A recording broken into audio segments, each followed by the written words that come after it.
Si Seol Hui ay walang halaga. Hindi sa patalinghagang paraan, hindi siya nakatagong henyo na naghihintay ng tamang panahon, hindi natutulog na dragon. Tunay, sukat at istatistikang walang halaga.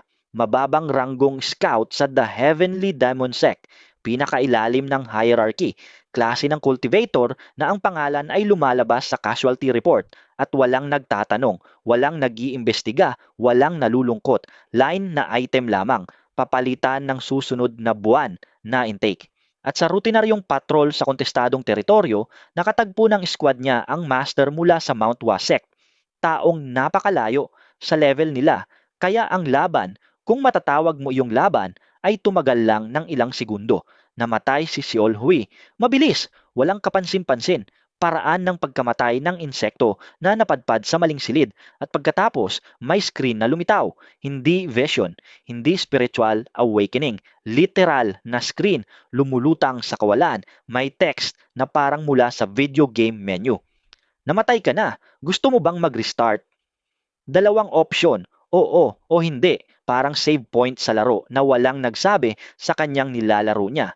Ito ang Heavenly Demon Cultivation Simulation. At ang screen na iyon ang nagbago ng lahat. And set that up, de. Balik tayo sa Manhwa Recap Vault. Ngayon, tatalakayin natin ang isa sa pinakamalikhaing manhwa sa Murim genre. Kwentong kinukuha ang sinaunang mundo ng martial arts cultivation at nilalagyan ng buong RPG system sa ibabaw. Save points, stat allocation, branching dialogue choices, maraming buhay. Kung naitanong mo na kung ano ang mangyayari kapag inilagay ang save scam mechanics sa loob ng Wuxia World, ito ang sagot. At mas paniwala ito kaysa inaasahan. Pagdilat ni Seol Hui pagkatapos piliin ang restart, hindi siya isinilang muli bilang bata. Hindi siya bumalik sa simula ng kanyang buhay na may malabong alaala. Nagising siya sa partikular na punto sa nakaraan, save point na may buong memorya at mahalaga, may system interface na wala roon noon. Hindi pasaring ang system, eksaktong ipinapakita ang sarili tulad ng video game. Nakikita ni Seol Hui ang mga stat niya, strength, agility, internal energy, martial comprehension bilang numerong halaga. Tumatanggap siya ng notification kapag nagbabago ang mga iyon. Maaari siyang mag-allocate ng points sa tamang threshold at sa kritikal na sandali sa buhay niya, naghahain ang system ng mga pagpipilian. Hindi malabo o pilosopikal. Tiyak, nakalabel na opsyon, bawat isa may ipinapahiwatig na bunga. Kapag nakatagpo siya ng nakatataas na opisyal na nag-uutos sa kanyang sumali sa suicide mission, nagpapakita ang system ng dalawa o tatlong dialogue option, bawat isa patungo sa magkaibang landas. Kapag may natuklasan siyang nakatagong kuweba na may martial arts manual, tinatanong ng system kung pag-aaralan agad o itatabi muna. Kapag may kasamahang sect na nag-aalok ng alyansa, ibinabalangkas ng system ang desisyon sa malinaw na lamig ng game menu. At narito ang detalyeng nag-aangat nito mula gimmick patungong henyo. Hindi laging kung ano ang lumalabas ang totoong nilalaman ng pagpipilian. Minsan, ang opsyong tila pinakaligtas ay humahantong sa kapahamakan. Minsan, ang opsyong tila pakamatay ay nagdadala ng pinakamalaking gantimpala. Nagbibigay ng impormasyon ang system pero hindi katiyakan. Kailangan pa rin mag-isip ni Seol Hui, magsuri, magdesisyon sa ilalim ng presyon na may hindi kumpletong impormasyon. Alam na ang maling pagpili ay kamatayan at ang kamatayan ay pagbalik sa huling save point at pagkawala ng lahat ng itinayo niya. Hindi mapagbigay ang save points, magkakalayo ang pagitan. Hindi ka ibinabalik ng pagkamatay sa 5 minutong nakaraan. Ibinabalik ka sa buwan, minsan taon na ang lumipas, marupok ang pag-unlad, bawat hakbang pasulong ay kinikita at bawat kamatayan ay pumapawi ng dosenang hakbang. Ito ang nagbibigay sa sistem ng pakiramdam ng tunay na mekaniko. Hindi immortal si Seol Hui, hindi siya partikular na malakas, lalo na sa unang mga run. Ang meron siya ay impormasyon, naipong kaalaman mula sa bawat bigong pagtatangka. Bawat buhay ay nagtuturo sa kanya. Bawat restart ay dala ang kaalamang iyon. Hindi siya naglalaro. Pinag-aaralan niya ang laro. At ang laro ay ang buong Murim World. Para maintindihan kung bakit napakahalaga ng system, kailangang maintindihan kung saan umiiral si Seol Hui. The Heavenly Demon Sect ay isa sa mga dakilang kapangyarihan sa Murim World pero hindi benevolenteng organisasyon. Hierarchy itong itinayo sa lakas at lakas lamang ang nagpapasya ng posisyon. Sa tuktok nakaupo ang Heavenly Demon. Figurang halos mitolohikal ang kapangyarihan at ganap ang autoridad. Sa ibaba niya, ang mga elder at hall master na napatunayan ang martial prowess sa loob ng dekada. Sa ilalim, ang mga rank disciple at opisyal na nag-aagawan kadalasan ay nakamamatay ng pag-unlad at sa pinakailalim ang mga scout. Magagamit ang mga scout, pagpapatrol sa hangganan, pag-iipon ng intelligence at tahimik na pagkamatay kapag may nakatagpo na higit sa kakayahan. Minimal na training, resource, atensyon, walang puhunan ang sex sa mga scout dahil walang balik na pakinabang. Karamihan ay namamatay sa unang taon. Ang mga nakaligtas ay dahil sa swerte, duwag o pinagsamang dalawa. Mas matagal nakaligtas si Seol Hui kaysa sa karamihan pero pananatili sa ilalim ay hindi pamumuhay. Walang prospect, walang patron sa itaas na maaaring mag-angat sa kanya. Walang access sa advanced martial techniques na inilaan para sa inner disciple. Naipit siya permanente, hindi mababago, sa posisyong mababa ang kisame at ang sahig ay libingan. Winasak ng system ang kisame. Sa bawat run, sinisimulang maintindihan ni Seol Hui ang internal politics ng Czech sa paraang hindi mararating ng karaniwang scout. Natutunan niya kung aling elder ang kakampi ng aling faction. Natuklasan ang nakatagong training ground na inggit na binabantayan ng inner disciple. Nakatuklas ng martial technique, ipinagbabawal na kaalaman, political leverage, kasangkapang nagbibigay sa kanyang lakas para tumawid sa hierarchy na pinapanatili ang katulad niya sa ilalim magpakailanman. Pero mapanganib ang pag-navigate, hindi pinapayagan ng The Heavenly Demon Sect ang ambisyon mula sa mababang ranggo. Scout na biglang nagpapakita ng kaalamang lampas sa istasyon niya ay nakaakit ng atensyon at sa sect, ang atensyon mula sa maling tao ay sentensya ng kamatayan. Kailangang balansehin ni Seol Hui ang lumalaking kakayahan at pangangailangang magmukhang ordinaryo. Umunlad ng hindi nakikitang umuunlad, mag-ipon ng kapangyarihan habang pinapanatili ang anyo ng kawalang halaga. Sa ilang run, bumibigo siya sa balanseng iyon, naaakit niya ang maling mata. May hall master na napansin ang pambihirang kakayahan. May elder na nag-aalala na may kaalaman siyang hindi dapat. At mabilis, brutal, terminal ang kahihinatnan. Balik sa save point. Balik sa simula ng segment. Subukan muli. Binabago ng save scam mechanic ang sect mula sa static na backdrop patungo sa puzzle. Bawat ugnayan ay variable. Bawat engkwentro ay ekwasyon. Bawat desisyon ay nagsasanga sa kinalabasang matutuklasan lamang ni Seol Hui sa pamamagitan ng pamumuhay o pagkamatay sa loob. Ang ganda ng manhwa na ito, bagay na naghihiwalay dito mula sa lahat ng system o regression story ay ang bawat run ay parang buong salaysay. Sa isang buhay, natuklasan ni Seol Hui ang landas patungo sa engkwentro sa hiwa-hiwalay na master na nagturo sa kanya ng sword technique na pambihira ang lakas. Buwan ang ginugol sa pagpeperpekto. Ginamit niya para talunin ang karibal na nang-aapi sa mababang ranggo. Nagsimula siyang umangat. Pagkatapos, gumawa siya ng isang maling pagpili sa kritikal na sandali. Pagtiwala sa maling tao, pagpasok sa maling silid, pagtanggap ng misyon na dapat tinanggihan at namatay. Naglaho lahat, nasa memorya pa rin ang teknik pero ang ugnayan, posisyon, buwan ng maingat na pagmaniobra, nawasak. Sa ibang buhay, ibang-iba ang landas. Iniiwasan niya ang sword master. Sa halip, internal energy cultivation ang ipinagtuon gamit ang teknik na natuklasan sa bigong pagtatangka sa naunang run. Nagdala ito sa kanya sa ibang alyado, kalaban at pag-unawa sa power structure ng sect. Mas malayo ang narating niya pagkatapos nakatagpo ng banta na napakalayo sa kasalukuyang kakayahan, walang dami ng skill o strategy ang makakatawid sa puwang. Kamatayan. Restart. Pero bawat kamatayan ay nagtuturo, bawat run ay nagdaragdag ng layer sa pag-unawa. Pinagsama ang sword technique sa run 3 sa cultivation method sa run 5.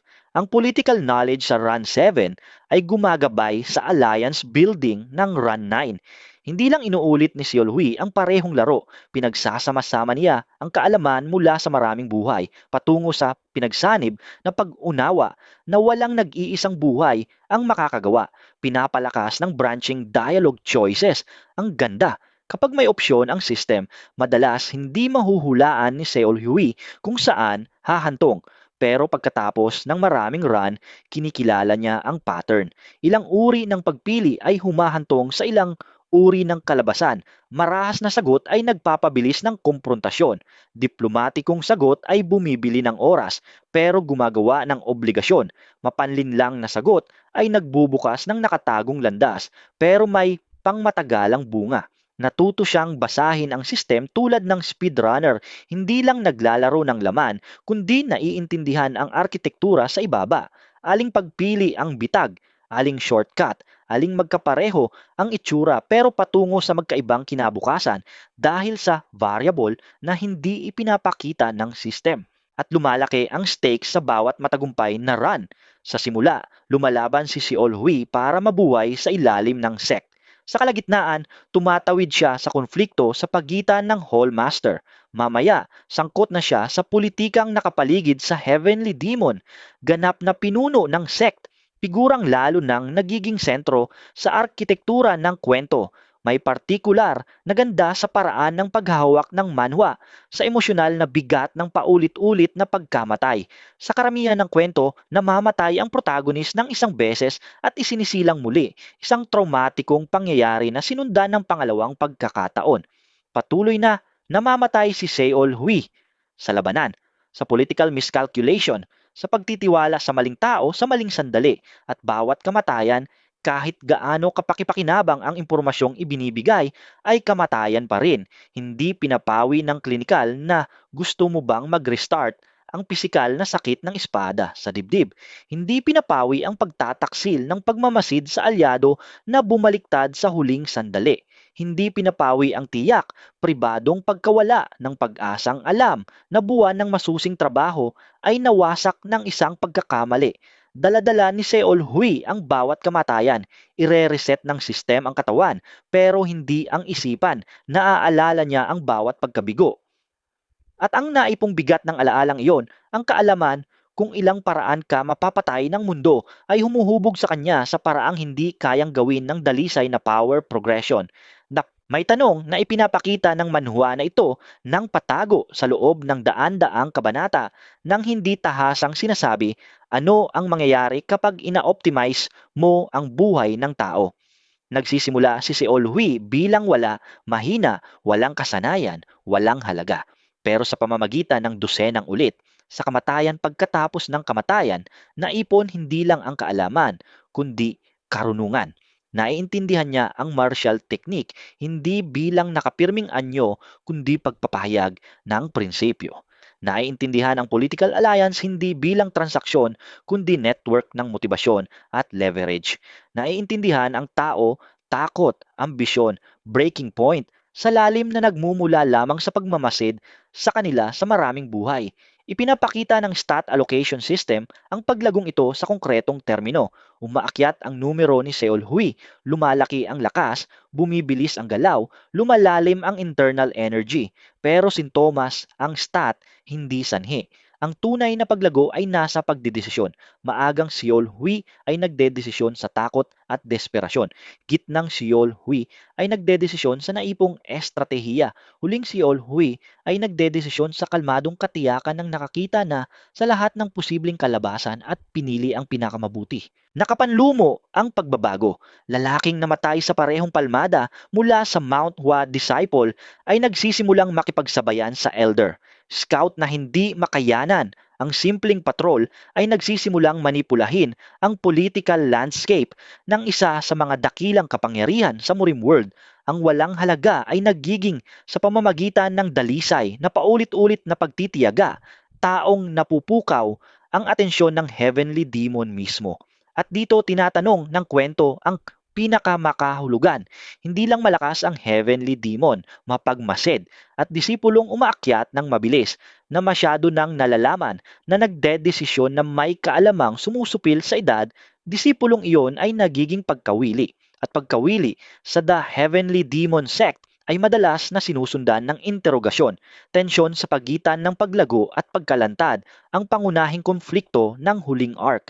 Kailangang maging malakas si Seol Hue para makaligtas habang nananatiling hindi nakikilala para iwasan ang atensyon ng nag-iisang taong makakatapos ng paglalakbay ng permanente. Lakad sa baging sa ibabaw ng kalaliman at ang branching choices ng system ay ginagawang kalkuladong panganib ang bawat hakbang. Pinapalakas ng Murim na setting ang lahat ng ito. Hindi ito modernong isekai world na may convenient na game shop at magiliw na NPC. Mundo ito ng martial artist na pumapatay para sa pag-unlad, sect na nakikipagdigma para sa teritoryo, at political landscape kung saan hindi pinapayagan ang kahinaan at hindi birtud ang awa. Umiiral ang RPG system sa loob ng mundong ito pero hindi pinapagaan. Hindi ginagawang mas tahimik ng save point ang kamatayan, ginagawang mas madalas. Mas madalas mamatay si Seol Hui kaysa sino mang protagonist sa genre. Tumatanggi lamang siyang hayaang katapusan ang kamatayan. At ang Murim world mismo ay iginuhit ng may tunay na pag-iingat. Hindi generic na evil faction ang The Heavenly Demon Sect. Komplikadong organisasyon ito na may sariling internal logic, tradisyon, code of honor na brutal pero magkakatugma. Ang karibal na sect, Mount Hua, Shaolin, iba't ibang orthodox at unorthodox faction ay hindi karton na kaaway. Political entity na may sariling agenda, internal conflict, dahilan para sa pinipili. Pinapakain ang mundo. Pakiramdam mong lugar ito kung saan nabuhay at namatay at nagtayo ng tradisyon ang mga tao sa loob ng dantaon bago dumating si Seol Hui. Hindi pambihira sa manhwa na ito ang system in Murim konsepto. Ilang serye ang sinubukan paghaluin ang RPG mechanics sa tradisyonal na martial arts setting. Karamihan ay bumibigo dahil nilalamon ng system ang setting, ang stat at skill at level up ang nagiging focus at ang Murim World ay nagiging wallpaper, pandekorasyon na background para sa game interface. Nagtagumpay ang Heavenly Demon Cultivation Simulation dahil pinaglilingkuran ng system ang kwento sa halip na palitan. Balangkas lang ang RPG mechanics para galugarin ang tunay na character arc. Tanggalin ang stat screen at dialogue choice at mayroon ka pa ring kwento ng lalaking ipinanganak sa ilalim. Tumangging tanggaping nasa ilalim siya dapat at gumamit ng bawat kasangkapan kasama ang paulit-ulit na kamatayan para sumulong patungo sa mas magandang bukas. Hindi power fantasy protagonist si Seol Hui, optimizer, puzzle solver, lalaking itinuturing ang sariling buhay bilang resource na gagamitin para sa impormasyon. May halos heroikong pragmatismo sa pamamaraan niya, hindi siya nagagalit sa pagkamatay, hindi nagdadalamhati sa nawalang progreso, hindi minumura ang system sa kalupitan, sinusuri, inaayos, sinusubukan muli.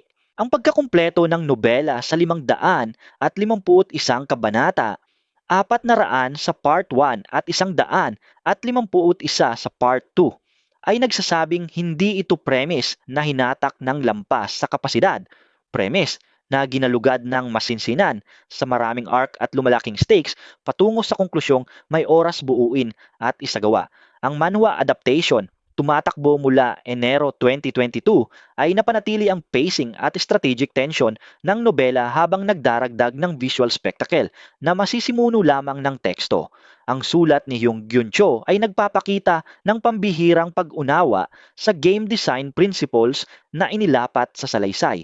Hindi arbitraryo ang branching choices. Gumagawa sila ng tunay na decision tree na may makahulugang bunga. Ang save point ay nakapwesto para palakasin ang tensyon nang hindi gumagawa ng pagkayamot. Ang stat progression ay tinimbang para pakiramdam na kinikita. Ang buong arkitektura ng kwento ay dinisenyo sa presisyon ng game developer na nagtatayo ng system at nasubok ng nobelista na nauunawaang ang system ay singkap panipaniwala lamang ng karakter na tumatawid dito. Ang Heavenly Demon Cultivation Simulation, Si On Mayugsong Simulation ay available sa Naver Webtoon sa Korean at sa Webtoon sa English. Ang manhwa ay tumatakbo na may regular na update. Kumpleto ang orihinal na nobela sa 551 kabanata para sa gustong buo ang kwento ngayon. Kung naghahanap ka ng murim manhwa na itinuturing ang katalinuhan bilang sandata, kung gusto mo ng protagonist na kumikita ng kapangyarihan sa pamamagitan ng pag-uulit, kung tumingin ka na sa regression stories at naisip, mas magandang sana kung makakapag-experiment ang protagonist sa ibang choices. Ito iyon, walang halaga si Seol Hui. At pagkatapos, binigyan siya ng system ng bagay na walang sinuman sa Murim World ang nagkaroon, ang kakayahang matuto mula sa sariling kamatayan. Ang ginagawa niya sa kakayahang iyon ay isa sa pinakanakakabusog na character arc sa genre. Kung nagustuhan mo ang breakdown na ito, mag-iwan ng komento. Ang Manhwa Recap Vault ay tumatakbo sa pinakakapanapanabik na kwento sa Medium bawat linggo. Mag-subscribe kung gusto mong nandito sa susunod. Salamat sa panunood. Magkita-kita ulit sa susunod na episode.